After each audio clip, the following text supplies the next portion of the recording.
রাজধানীতে রেকর্ড গড়া হলো না শীলা দীক্ষিতের, নতুন রেকর্ড গড়ল আম আদমি পার্টি। আত্মপ্রকাশে কামাল করলেন অরবিন্দ কেজরিওয়াল।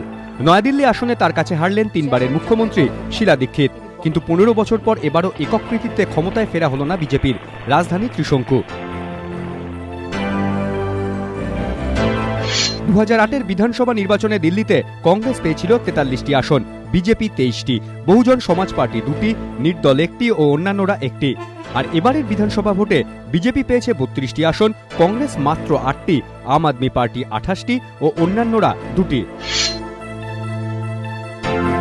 মধ্যপ্রদেশে জয়ের হ্যাট্রিক বিজেপির। বিজেপি হাওয়ায় আসন অনেকটাই কমল কংগ্রেসের।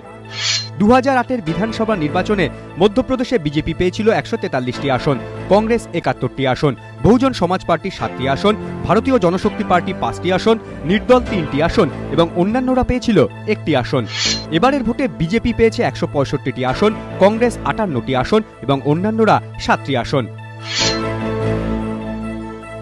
রাজস্থানে বাজিমাত বিজেপির। মরু রাজ্যে ফের বসুন্ধরা রাজ। 2008-এ বিজেপিকে সরিয়ে ক্ষমতা দখল করেছিল কংগ্রেস।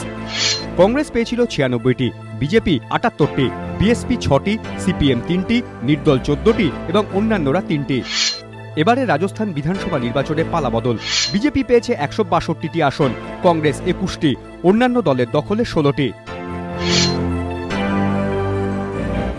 চ্যালেঞ্জ ছিল তৃতীয়বারের জন্য মুখ্যমন্ত্রীর চেয়ার ধরে রাখা। ছত্তিশগড়ে পরীক্ষায় সফল রমন সিংহ। কংগ্রেস আসন বাড়ালেও ছত্তিশগড়ে ফের বিজেপি। 2008-এর বিধানসভা নির্বাচনে ছত্তিশগড়ে বিজেপি পেয়েছিল 50টি আসন, কংগ্রেস 38টি এবং বিএসপি 2টি আসন।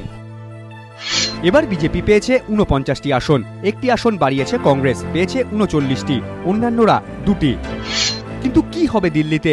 কার সঙ্গে হাত মিলিয়ে কে গড়বে সরকার? উত্তর দেবে সময়। এবিপি আনন্দ।